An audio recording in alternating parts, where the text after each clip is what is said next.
Welcome to the United States of America podcast.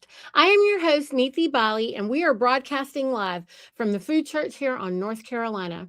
If you've missed past episodes, please be sure to take the time to watch the first episode and then watch the rest like a documentary. We are people at peace, and we have declared peace to all nations around the world. This is not a marketing or a promotional channel. We are shining a light on knowledge that is being hidden from you, and we are sharing the truth about your birthright and your inheritance. We have moderators who are assisting in the comment section, so be kind and self govern. And if you have any questions, please put them in all caps and only enter them once per show. Today, I am joined on air with Hudson Roberts, the co coordinator on Idaho. Welcome, Hudson. How are you today? Hi, Neethi. I am doing great. Actually, I'm very excited to be on your podcast. I've watched a lot of your episodes, and I'm excited to dive into some fun topics. Yeah, well, look, I'm a big fan. I have been over here, and you don't maybe know this, Hudson, but I've been calling all men for a long time. And you and I spoke about this briefly the other day, but you know, as I was observing how things were going with our assemblies, then I felt like we really need the men because the men are the enforcement. And I felt like we were lacking in that, on most of our assemblies. And I mean, rightfully so, right? Men are working, they're earning, and they are really taking on, they have so much responsibility in caring for their families and helping everyone, just go.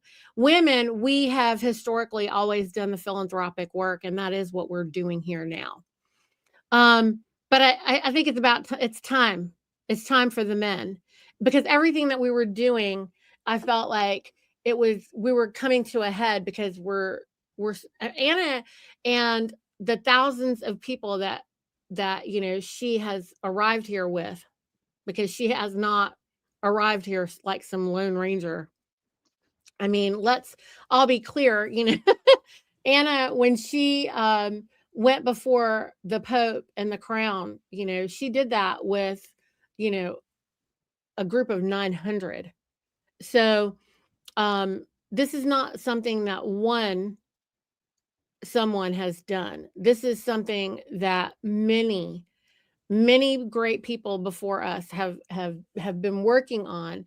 And this is a mission. This is a rescue mission. We're rescuing all men from bondage. And when I say men, I'm talking about in the real meaning of man.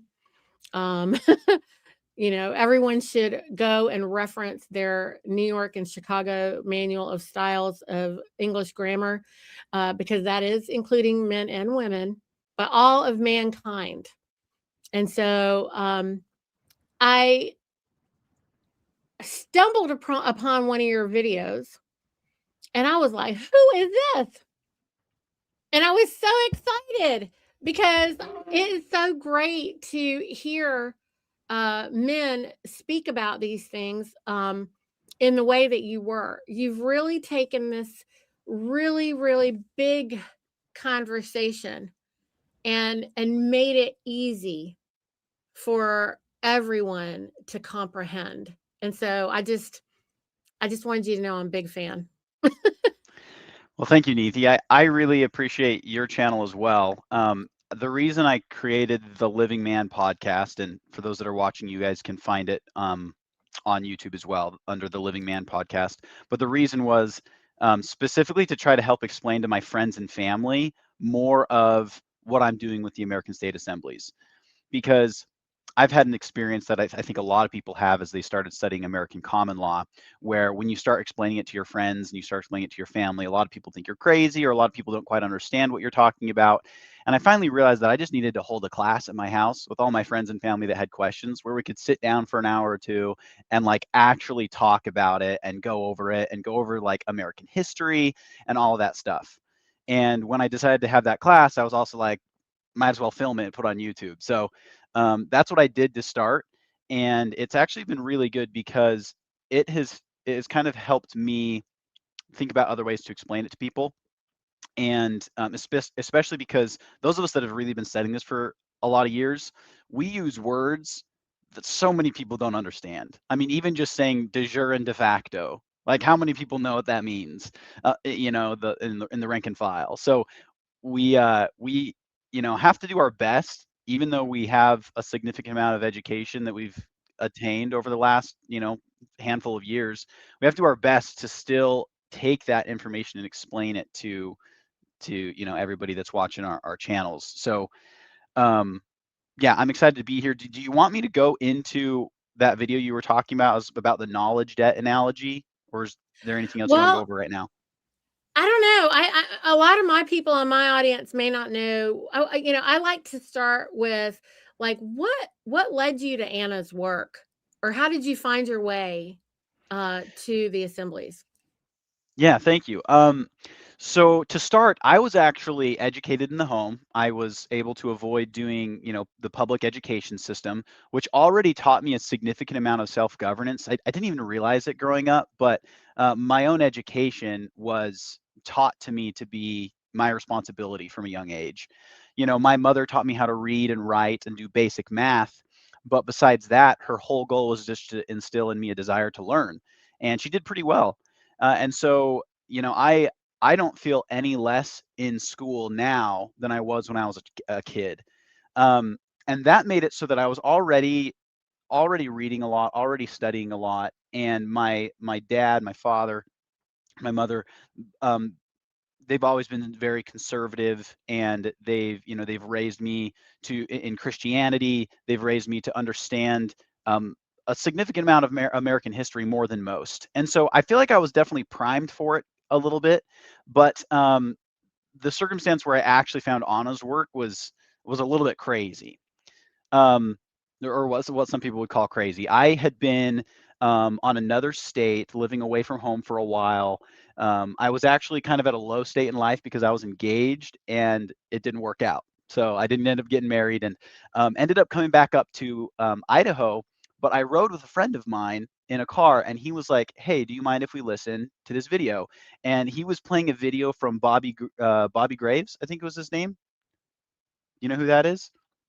Bobby I Graves. I don't think I he was don't actually know. I think he was on Oregon. I'm not sure if he's around anymore, but one of the things that I was listening to was he talked about doing some simple paperwork to do something called correcting your political status so that you're recognized as an American. And it was interesting because he went over in some random details, but in the space of not a lot of time, like by the time I got home to Idaho after listening to just a couple hours of that podcast, my entire view shifted, and suddenly I knew exactly what was going on in America. It all made sense because growing up, I've experienced this. I'm a little bit younger. I'm 25. At the time, I was 22. No, I was 21. I think maybe when I first listened to that podcast, I might have been 22. Um, but then you live in the world, and you feel like something's off. Most people do. Most people feel like something's off. They're living their lives. They see politics, and they just see this big debate between Republican and Democrat, and it doesn't quite make sense. Nobody really wins. It's just this big charade, and most people can tell that something's wrong, but they can't really tell what, because they just don't know where to find the truth. And so I experienced that a little bit. I kind of always like, okay, so I'm just supposed to participate in this commercial system and try to build myself wealth, and this commercial debt slavery, corporate feudalism system. And if I do well, I'm supposed to make it to the top and be the bad guy that enforces the whole thing. It's like, well, what's the point?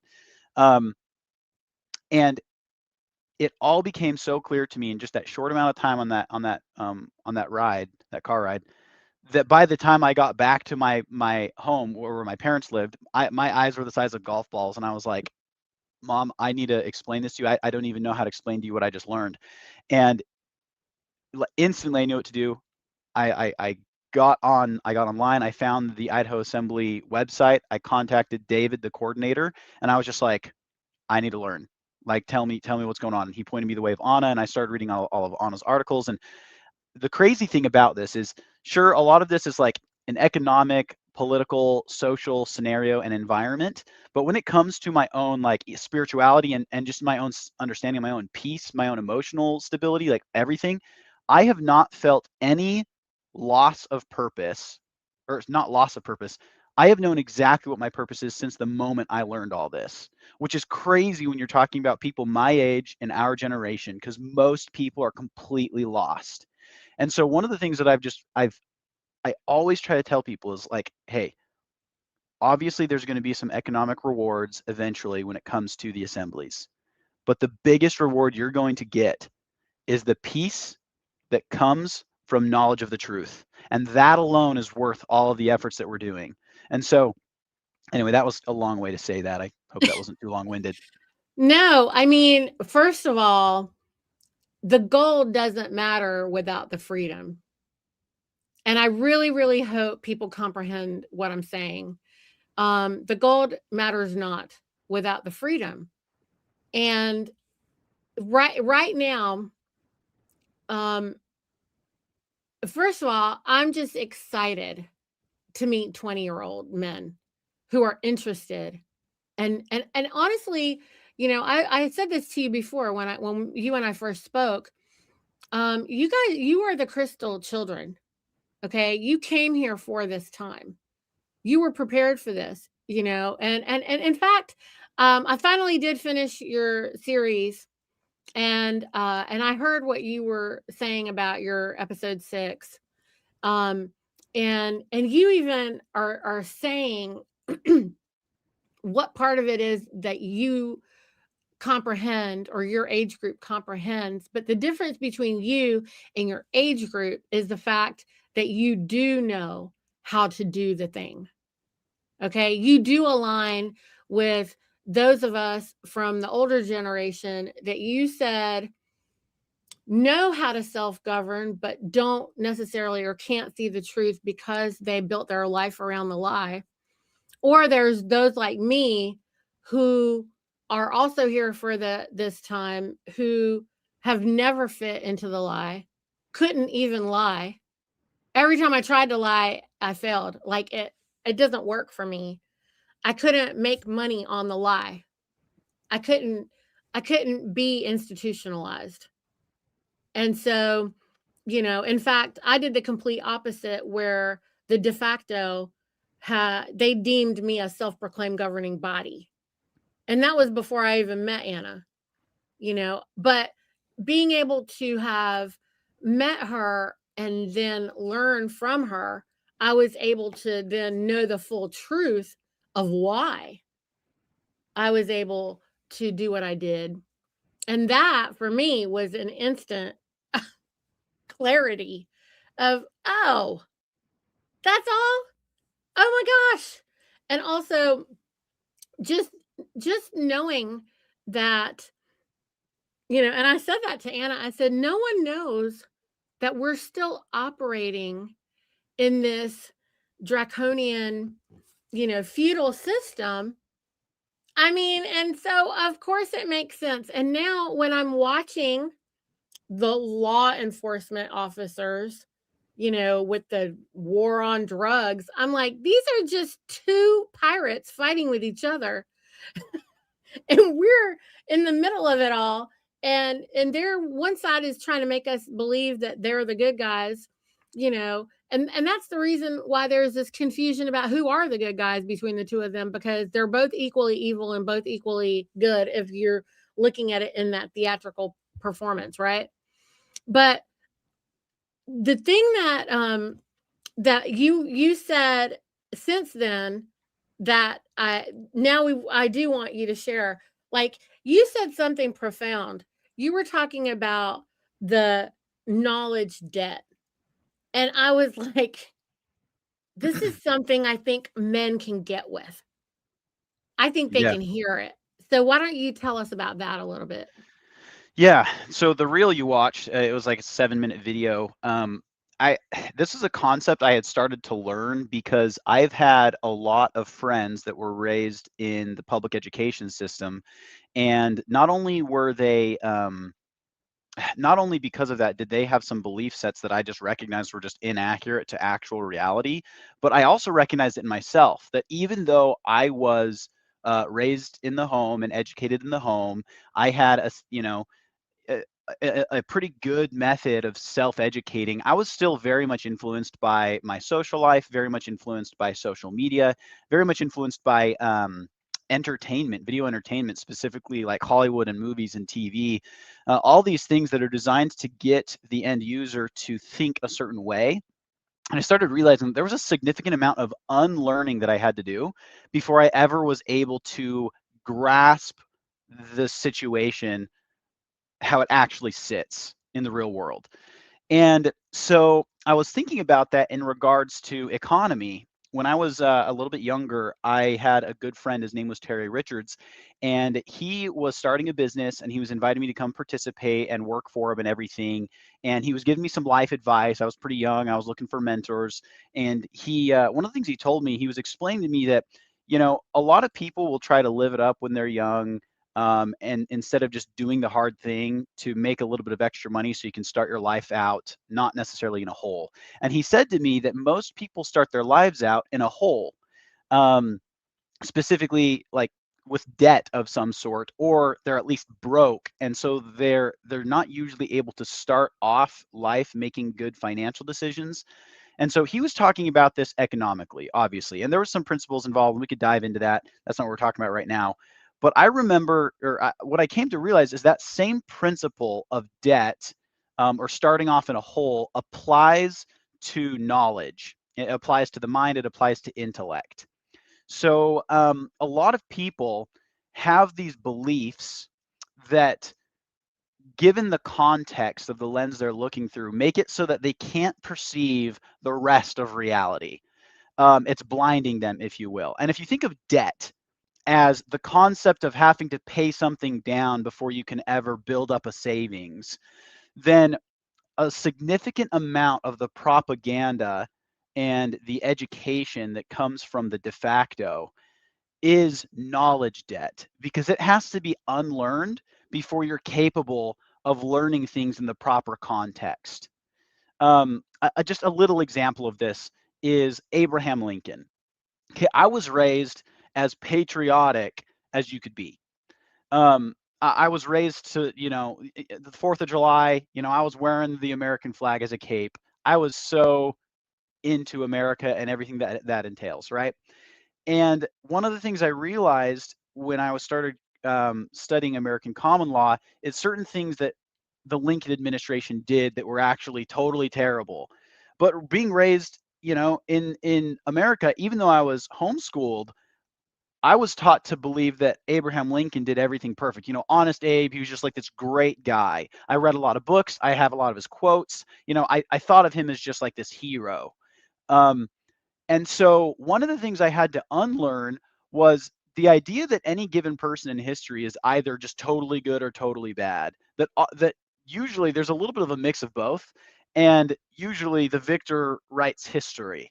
And so I had to start unlearning certain concepts and certain ideas. With Abraham Lincoln, for instance, I had to come to realize that some of the things that his administration did, including the 14th Amendment, as well as the public slavery that came about after private slavery was made illegal. Um, that was kind of a hard pill to swallow, to realize that something that I had associated with what I called my patriotism was not true. And so, I ended up recognizing the difference between um, the propaganda machine and authentic sources. And I realized that you can't perceive history through someone else's eyes. You have to get to the source material. For instance, I remember when I was a kid, they said something like, some of my friends were like, "Hey, we just got new history books." I was like, I was not in public school. I was like, "New history books? Like, you mean just like a reprint because your other ones are getting old?" And they're like, "Oh, no, no, no. Like, they're new ones, like newly written." And I was like, history changed? Like, well, why do you need new history books?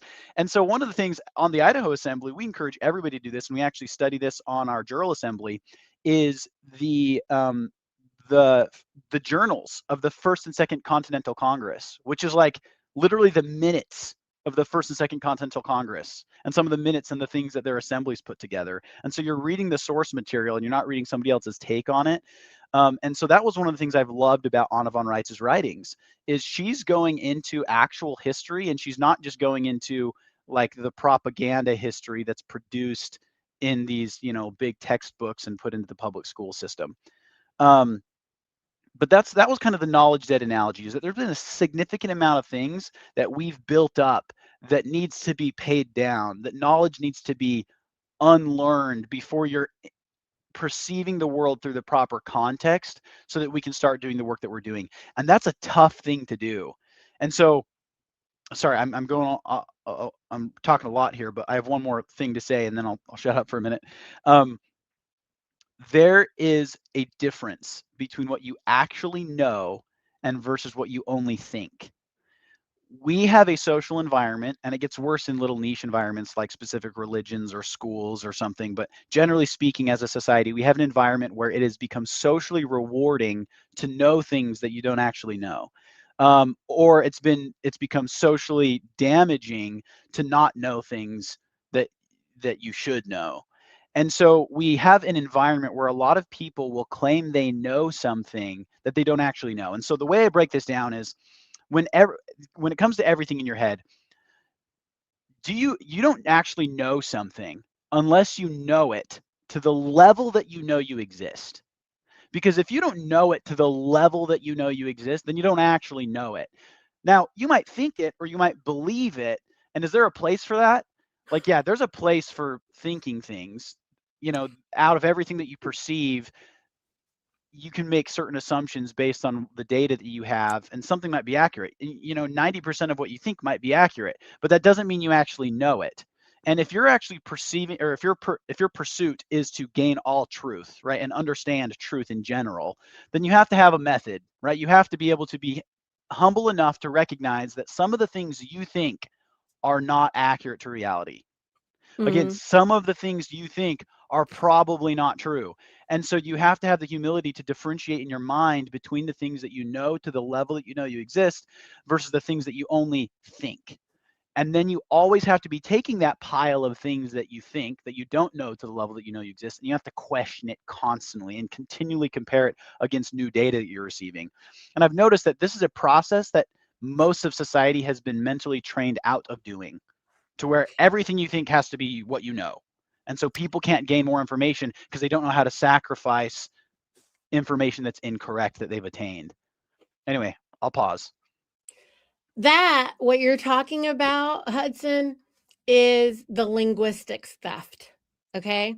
So, what you're experiencing is something that our generation knew better.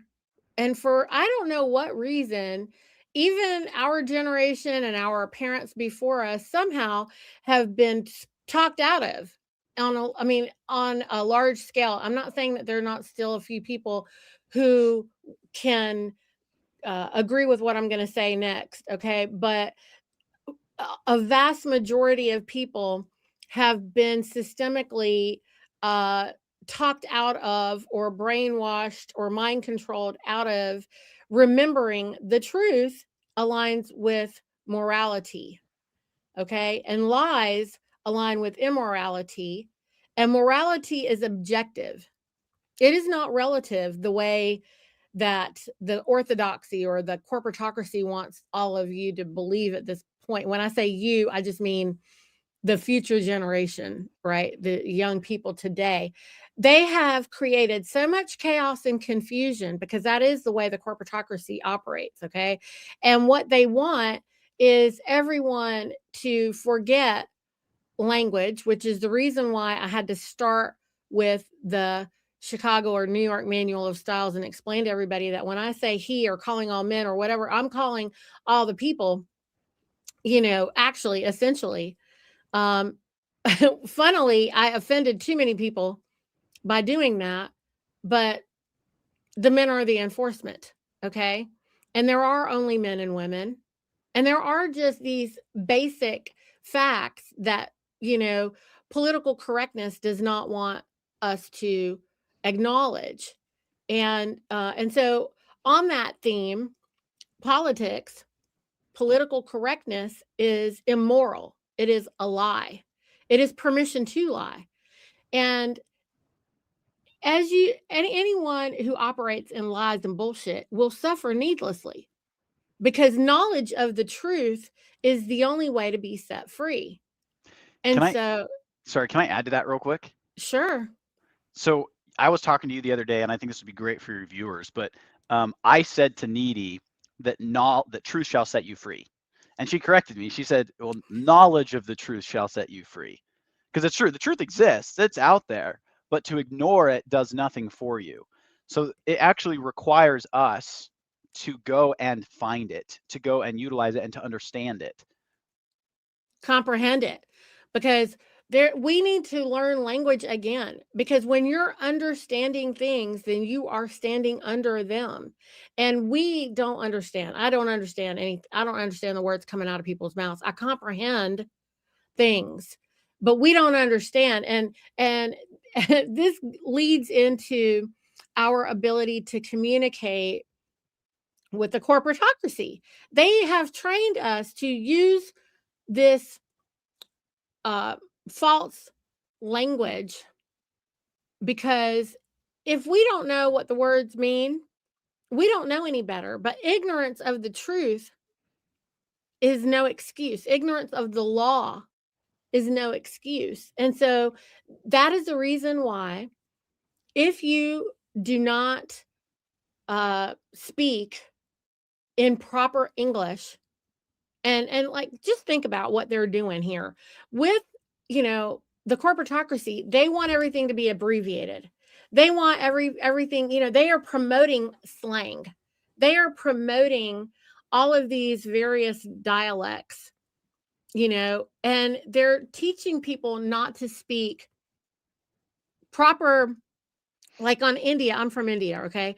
I mean, I'm from India, but I'm American. I was born and raised here.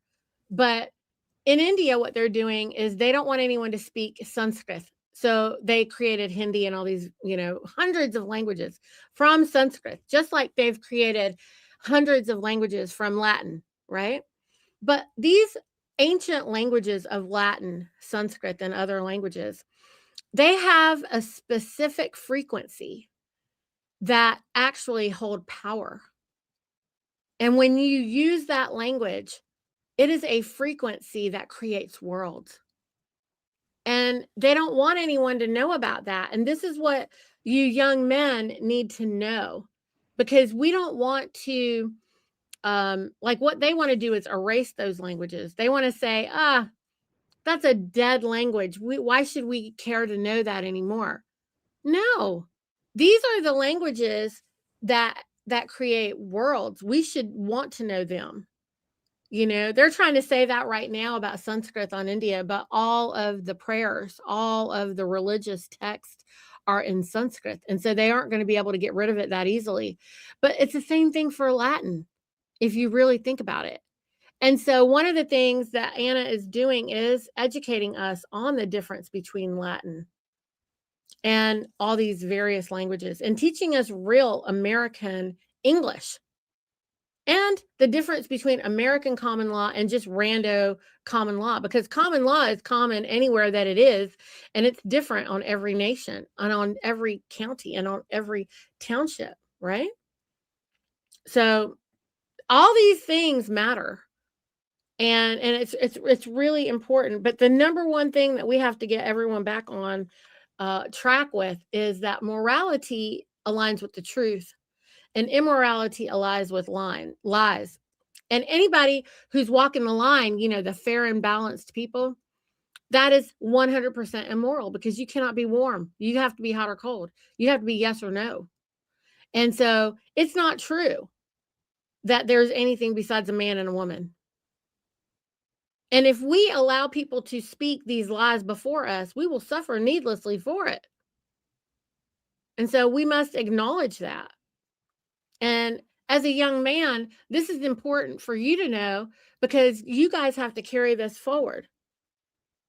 And so, I applaud you for the research that you do, and for reminding everyone that we're never not learning, and we're never going to stop learning. This is an expanding universe. This is an expansion universe. There is nothing for us to do but to move forward and to continue to grow and learn. And anybody who, they want you to believe, oh, well, when you graduated, you're done. And this is another lie. Yeah. No, you're totally right. One of my favorite things is the Justinian deception. I'm sure you've Yes. read that, but it goes into like the all caps and everything, and the hidden language. And one of the things that I've come to realize, and I tell people this all the time too, is that a contract is only enforceable in the language in which it was written. And so when you have languages that don't actually exist, like the dog Latin, the all caps made, to follow English grammatical standard, but isn't English characters properly used, then you're completely breaking apart the whole concept of contract law in general, and it just makes things messy. But to go back to what you were saying about truth, and I think I read you this quote. I'd love to read it right now. This is from Ayn Rand in her book Atlas Shrugged, and it says this: "The man who refuses to judge, who neither agrees nor disagrees, who declares that there are no absolutes and believes that he escapes responsibility, is the man responsible for all the blood that is now spilled in the world. Reality is an absolute. Existence is an absolute. A speck of dust is an absolute, and so is a human life. Whether you live or die is an absolute. Whether you have a piece of bread or not is an absolute. Whether you have whether you eat your bread or see it vanish to a looter's stomach is an absolute. There are two sides to every issue. One side is right and the other is wrong. But the middle is always evil. The man who is wrong still retains some respect for truth, if only by accepting the responsibility of choice. But the man in the middle is the knave who blanks out the truth in order to pretend that no choice or value exists, who is willing to sit out the course of any battle, willing to cash in on the blood of the innocent or to crawl on his belly to the guilty, who dispenses justice by condemning both the robber and the robbed to jail, who solves conflicts by ordering the thinker and the fool to meet each other halfway. In any compromise between food and poison, it is only death that can win. In any compromise between good and evil, it is only evil that can profit." But that goes along with what you're saying, that ultimately there is morality and there is immorality, and there is what is true actually factually, and there is what is not true. And this is as simple as recognizing that you exist. Like, think about it: do you exist? And that this is really the only. There's been philosophers that talk about by the end of their lives only realizing that the only thing they truly know is that they exist. But that is sufficient enough to recognize that morality exists, because if you can comprehend that you exist, shocker, you can comprehend the value of life, because Hmm. you will find that you can experience peace, you can experience joy, you can experience pain, you can experience hurt. And unless you're looking for hypocrisy and a suicidal method of existence, then you will come to realize that all life has value and that it needs to be given the same respect that you would want yourself to be given. And that's where morality comes into play. That's where natural law comes into play. That's where the do no harm, the highest law of heaven, comes into play. It is not a long process from recognizing you exist to getting to recognizing that morality exists. That's where they want to confuse you. Like, is there a God? Is there a creator? Do you even know? They want you to be confused. They don't want you to know anything. They want you to believe it's not possible for you to know. This is nonsense. And we should all be able to powerfully say that. They want to make you feel uncomfortable saying that you know something. Who do you think you are? You're the knower of all things. Yes, I am. Yes, I am. I am who I am. And I know, I mean, you have the ability to know whatever you want to know because you can find it, right?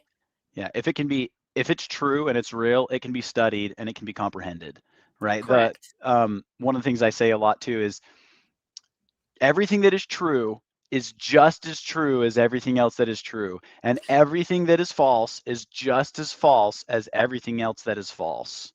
Correct. It's very simple. And so that's where they want to confuse you with morality because, there's your morality and my morality. No, the hell there's not. There is up and down, and there is yes and no, and there is morality and there is not morality. There is lies and truth, and that's all it is. Morality aligns with the truth.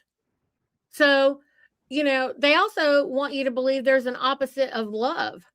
No, there's not. Hate is not the opposite of love. There is no opposite of love. Love is the divine solvent of everything. Love is the divine solvent of everything. And the only people that aren't aware of that are people who have never experienced, um, like really knowing love. And once you actually experience it, there is nothing that you can't walk through, like I've said before, we were forged in the fire. I've lost a daughter and I've been through a lot of things, and a lot of people feel like, oh, she's like mentally unstable because of that. No, that is a medical mafia nonsensical bullcrap. Okay. I've taken responsibility for what happened, and I know what my part was in it. And I also have forgiven myself for it, because we can't know what we don't know. But once you realize what is happening and what they're doing and how we're participating, and then you decide, oh, I'm not doing that again. I'm not doing that anymore. You know?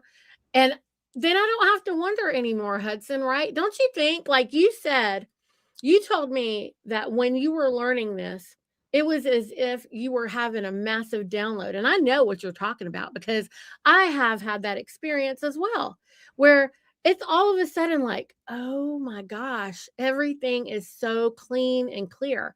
And then when you can accept that, then there is nothing to be upset about anymore.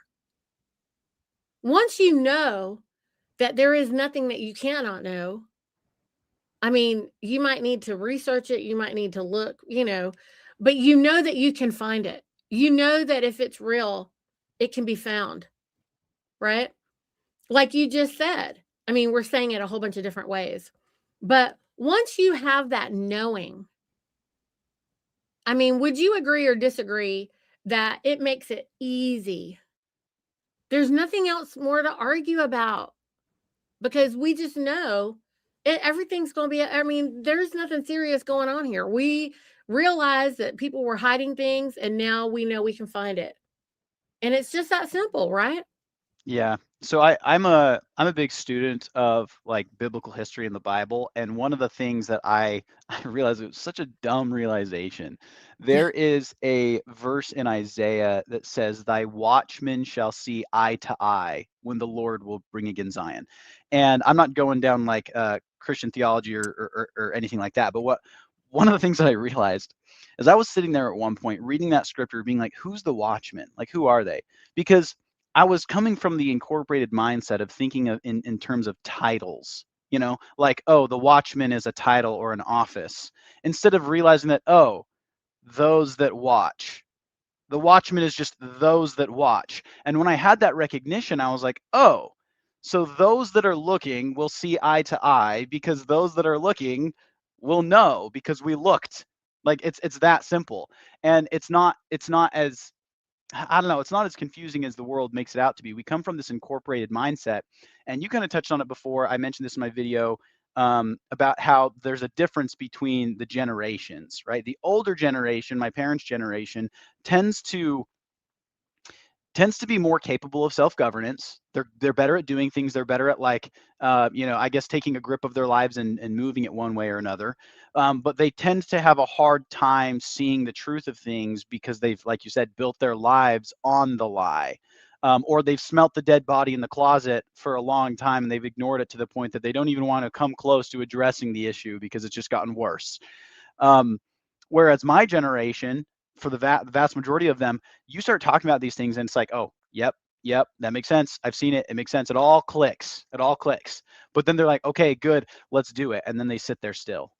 And then they just wait for somebody to come and hold their hand and help them do it, because they haven't been taught to self-govern. And that's one of the beautiful things I think I've been able to see about the situation is, if the older generation helps the younger generation, and the younger generation helps the older generation, and both have the humility to help each other out, we can totally fix this situation. It is not unrepairable. I have so many friends of mine that are like doomsdayers, where they basically say, the world's going to hell in a handbasket, and so all there is to do is just stock up a lot of food so you can survive a little bit longer than your neighbor. And it's like this mindset of like the world's going to end. Truth be told, the world never ends. It will exist forever.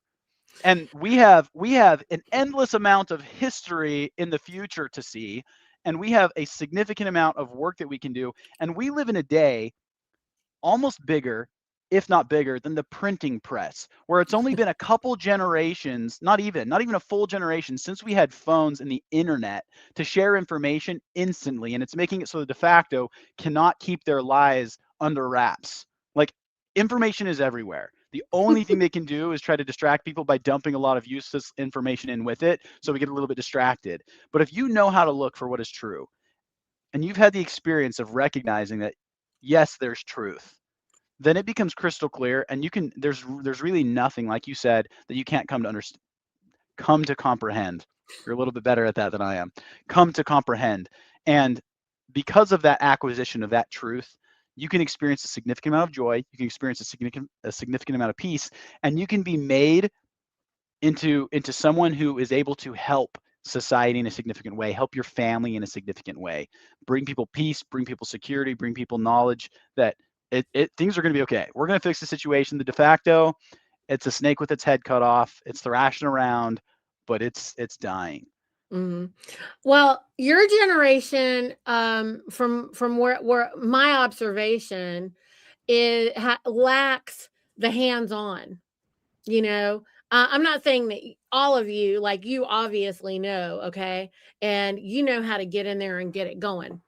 And if we can figure out a better way to get my generation and your generation to remediate these couple of things. Your generation, the majority of the people, wouldn't you say, they were so helicoptered that they haven't actually made the scrambled eggs. They've only watched the video, okay, or whatever it is, right? And but there's very few of them that were allowed to touch the stove and get burnt, right? Whereas our generation, we were playing with the fire all the time outside. Nobody was supervising us at all. We have all the scars and all the side effects to as evidence to show that we had those experiences. um but and so we come a little bit harder, right? And so yeah, I mean, because we're able to fail forward at some point. I think that we were just stuck because we were like, no matter how hard we press, we can't break out. And now we've come to a moment where we found the solution. And for us, we're still, like, a lot of the people of our age are still trying to figure out, how do I break through? But I got to disentangle from, this web that we're more bound in than you are. Look, as a 20-something-year-old, you hardly have any credit or anything going on. And as someone who's already had, like, like, my people my age have grandkids, right? So we actually have an estate. So we have to be a little bit, we have, as it is bound, it must be unbound, right? We have a whole lot more things to unbind than you do. We have a whole lot more at risk than you do.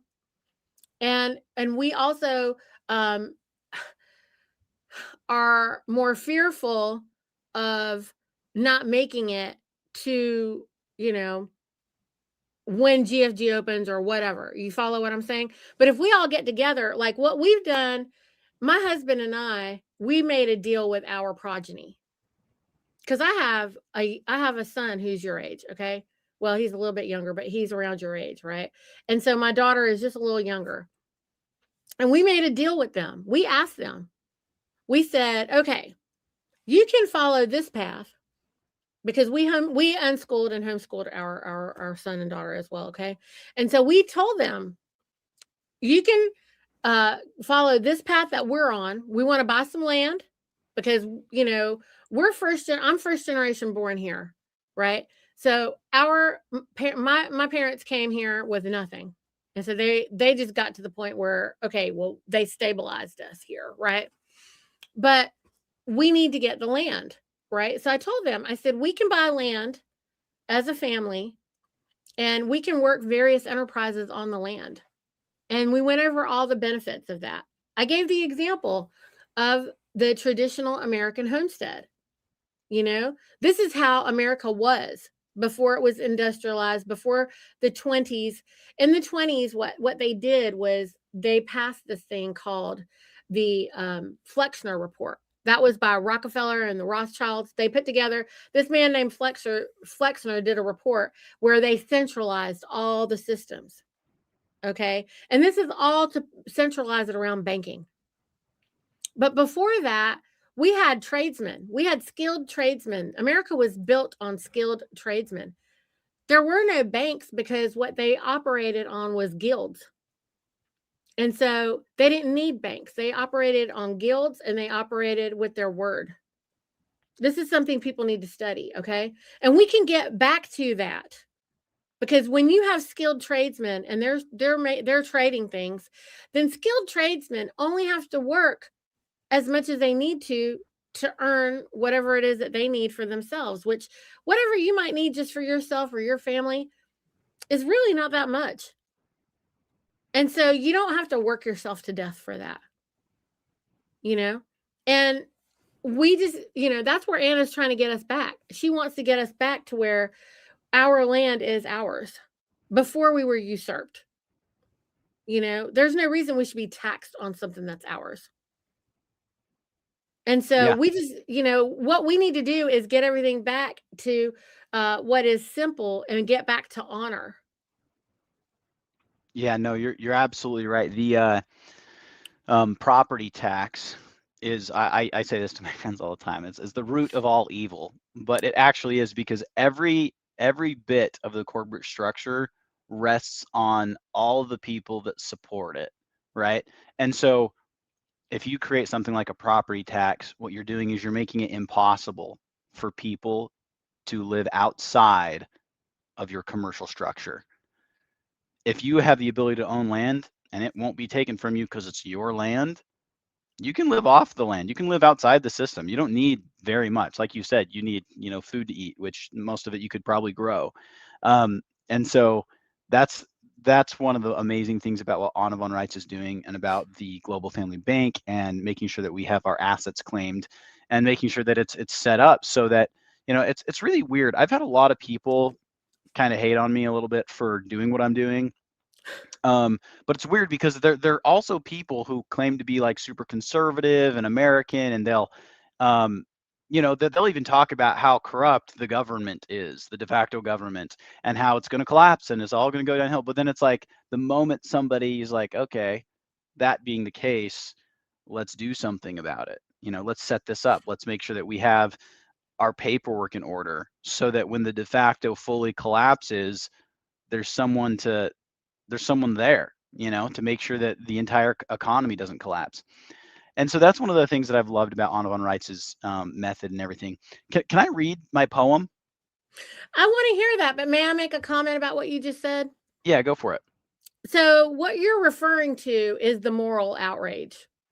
And this is bullshit, okay, y'all.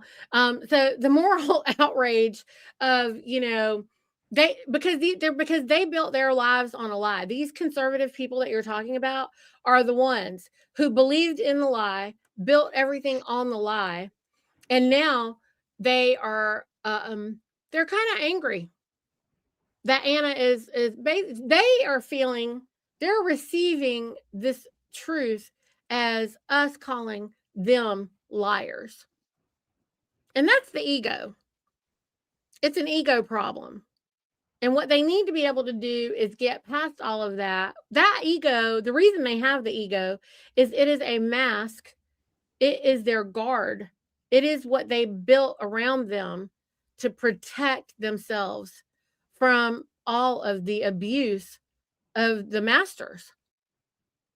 And what we need them to be able to do once they get their guard down, they're not going to get their guard down that easily, okay?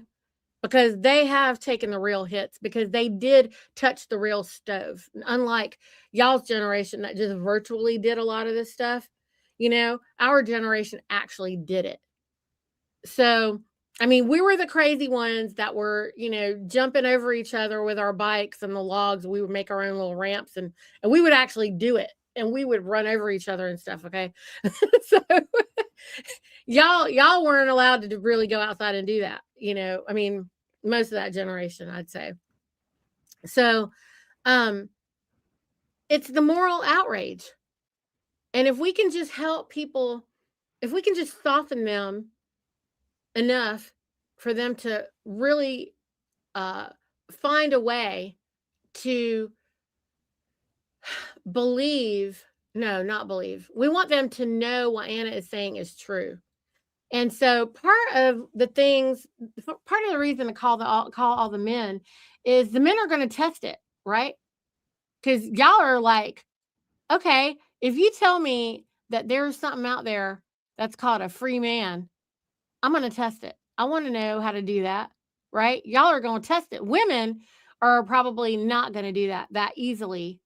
Most of the time women are like going to weigh it all out and like really be sure and but the guys are going to just jump in the pool and be like, "Okay, let's just test it," right? And so it's time to just test it because the more men that test it and realize, "Ooh, that works." What that Anna lady was saying, it actually works. And so those of us who have experienced that, we've tested it and we know it to be true. Well, how do we get other people to feel comfortable to get into the pool and stop asking us what does it feel like in the pool? Because I can't tell Yeah. you what it feels like in the pool. You need to get in the pool. I have a good friend. He's actually the justice on the Idaho Assembly. He said this, and it's a good analogy. He said people are in a burning house, and they're asking those of us outside of it to prove to them that there's water outside. It's like you're in the burning house, get out, And the going back to the That is such a generation, good one. That's yeah, such a good one. it's a good analogy. The reason, or going back to what you said about I guess the pride that comes in a lot of the people that have drank the Kool-Aid and are all about the U.S. Corp and everything. Um, I think one of the biggest ways that people can start correcting their status more is once they just realize the substitution scheme, the bait and switch, Mm. because it's not bad for somebody to be proud of their country. Everything that they think that they're rooting for on the 4th of July when they're, saluting the flag and everything, all of the things that they actually think is moral and good or what they call patriotic, all that stuff exists naturally. Your family exists naturally. Your countrymen, they exist naturally. The founding fathers, what they did, that actually occurred. The Constitution of the United States, the multiple constitutions, the Declaration of Independence, like that Mhm. happened. And the corporate structure, they tried to get you hyped up on that, what they call patriotism, and then they just redirect it into their business franchise. And so it's Yeah, not it's about it's us it's trying to it's get a them to fake. let go of what they call patriotism. Mm. It's not about them trying to let go of that. It's about helping them recognize that everything that they actually care about, all of those things that you think that you're supporting, that exists outside of that US corporation that's taking your sons and daughters and sending them off to mercenary conflicts, sold as cheap mercenaries for foreign interests. And so that's one of the reasons I wrote my poem, actually. So this might be a Okay, good let's segue, hear but the poem. Yeah, yeah. um, yeah, so I wrote this relatively recently after not recently, but after I corrected my status. So it's called The King or Slave. Here is a man who is not a slave in the land of the free and the home of the brave. He was born in America where he lives like a king, and he honestly believes he can do anything. Nobody tells him what to do, except for some leaders he listens to. After all, he is not a slave in the land of the free and the home of the brave. And besides some taxes he's compelled to pay, he does what he wishes from day to day. He gets to decide what he thinks is true and support the causes he chooses to. He is grateful he is not a slave in the land of the free and the home of the brave. And for the love of money and stuff to buy, he'll work all day long and sometimes he'll lie. And he'll be content without ever knowing where the fruits of his labors end up going. Because that's how it works when you're not a slave in the land of the free and the home of the brave. So he'll follow their statutes and follow their codes, believing his taxes are building the roads. And he'll be happy, though he's never known what freedom is like because he's never been shown. He honestly believes he is not a slave in the land of the free and the home of the brave. And although he believes he's truly a king, he needs a permit for everything, a permit, a license, and registration, or the fear of a fine or of a citation.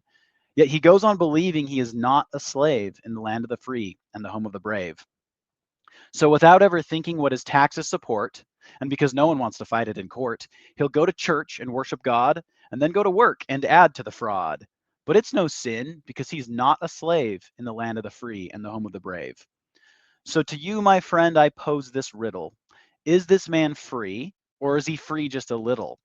What few people know and what fewer will see is a slave will be happy as happy can be, as long as he thinks he is not a slave in the land of the free and the home of the brave. So regardless his knowledge and regardless his age, he refuses to acknowledge the walls of his cage. No matter how high the walls are risen, he will never say that he is in prison. He is convinced he is not a slave in the land of the free and the home of the brave. So to you, my brother, I issue this call. Do it for you and do it for all. Abandon your comfort, abandon your ease. Come break loose those that are seized. For there is a way to free the slave in the land of the free and the home of the brave. Assemble yourselves and answer the call. The de jure will live, the de facto will fall. Shake off the lies that keep us bound and create a land where freedom is found. With the Creator, we're destined to save the land of the free and the home of the brave. I did hear that. I do remember it now. Do And you? it Okay. is, yeah, nah, it is so good and it's so true. So, goes back to those who do not operate in the truth will suffer needlessly. I mean, this is the mentalism. You are projecting your thoughts and creating them. And so if you're lying, that's what you're projecting. And the universe is like, no, brother, try again. Nope, try again. Nope, try again. So you could have an entire life of just nope, try agains, or you could just get on with it. And the thing that's so interesting is um I find that maybe at the beginning I felt like I was sacrificing something, but it's more of a sacrifice for me to try to go back to that nonsense. I'm not going to do that. And it is kind of a pain to get pulled over, have to explain a little bit, have to deal with whatever. It's a lot of administrative work. It's a lot of paperwork. But I'm right here doing the thing. And the more that we're exercising it, and the more that we're noticing it, and the more that we are proclaiming it, and the less that we're participating in the theater, and the less that we're allowing them to walk in some power that we gave them, that is the only way to make this stop. You cannot stop. You can't put the fire out of this burning house if you don't stop feeding it. Why do you guys keep putting the logs in the fire? Why are we putting our energy into it? I think this is Yeah. a good place to wrap, Hudson, because look, friends, me and Hudson wanted to have a few episodes where we are discussing things from this kind of different perspective. I know that he has his channel where he's doing things, and I have my thing where we're doing, but there's a few things that we feel like are overlapping. But what do y'all think? And what do you think we should call it? Because we were kind of talking about this a little bit. Because we got to bring the people together, the different age groups, the different walks of life. Yeah. The convenient thing about this is I mean, Needy, you've been involved in the American State Assemblies a little bit longer than I have. You know, I corrected my status back in 2022. And so, but I'm young enough that like I have the words to explain to people my generation, like what we're talking about, and they kind of understand it a little bit more. Yeah. And you know, a lot of people, for some reason, you know, most people aren't that studious, and most people don't want to watch, you know, an old person talking, for lack of a better way to say it. And so, one of the things that I've really loved about learning as much as I have is I've been able to help teach it to people that otherwise wouldn't have been able to hear it. Yeah. And Needy, your channel is awesome because of its focus. It's, you know, the United States of America podcast. It's like that's the place, even just its name. So yeah, audience, let us know what you guys think we should call this series. Obviously, this is the first one. We'll go on doing more of them. I'm excited to keep talking to you, Needy. Needy. Sorry, I say your name wrong. The worst. Um, but yeah, I'm super We're just excited. I'm getting to very know each grateful. other. It's okay. We're gonna get it. We're gonna get it together. Yeah, that's wonderful. It's Thanks a ton. I really appreciate you making the time to do it, Hudson. I know how busy you are. Look, all the men out there, you guys, any effort that you make to help us get this off the ground. It's going to take the men to help us. We got to work together. The men and the women, we have to get it together and we got to pull together. And we need people to have more experiences, more demonstrations of the success of how it is to operate as a real American. Because the more Americans that start walking and talking and exercising the actual freedom that comes with this land and soil, the the more of an impression that we can make, because the remedy is the truth. The remedy is to walk on it. The remedy is the demonstration of it. Okay, it isn't going to be the bank, because even if the bank opened tomorrow, it isn't going to demonstrate to the de facto anything. All it's going to do is create more problems. It's going to create more problems because there's somebody ready to usurp us and usurp the bank any second, all the time. How Think about it. If the bank opens before the people are standing, before the men are up standing, before the men know how to walk and talk and be American, how is that going to work? I want a man to explain that to me, please. Yeah, it won't. It won't. People have to understand common law first, and American common law and American history. When I tell people about the assemblies, I don't even mention the bank thing. I don't even mention that Americans by definition have no federal income, and so there's no federal income tax. You know, I don't even talk about that because, again, if people's motive is money, they're not going to do as much study. They're not going to understand how to function as an American. And like you said, they're going to end up continually feeding the system still. You have to learn how to step out of it.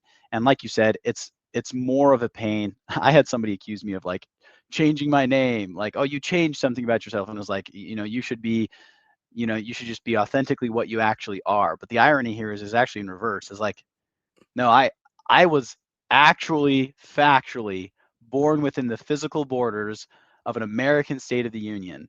So I am actually factually, this isn't a title, this isn't a name, this is just English definition here, an American who is national to a state, an American state national. That is what I am. And all I've done is made that known on the public record.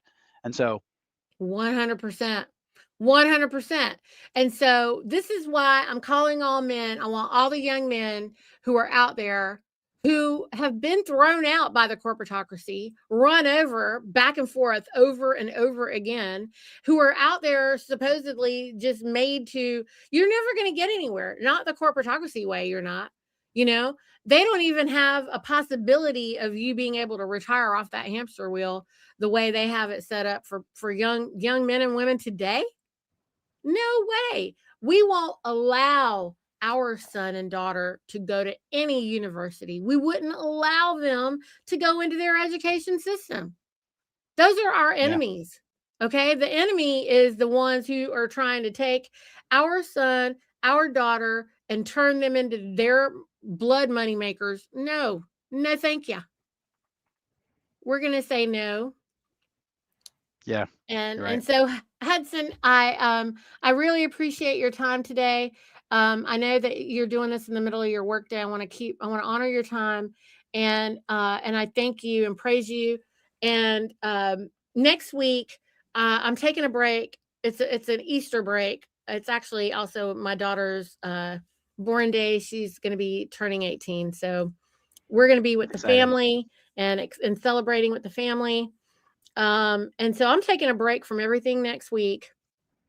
Yeah, And just then, message me. We could do it either the week after that. yeah, Let's see. Yeah, we could probably do it the week are after we that. good to get back on track after that? Yep, let's do it. Let's do it. And we're going to do it until we feel like we've talked it all out, whatever it is. And we're just organically allow this to play itself out. I really appreciate everybody who linked in with us. I see you got a bunch of people linked in. That's awesome. And we need to get our American media network going. And so Yeah. let's work on that as well. And I will see, like, we'll see everybody here. We're going to do this on Tuesday, so get ready to join us, everyone. And thank you again, Hudson. Thanks again, Neethi. All right.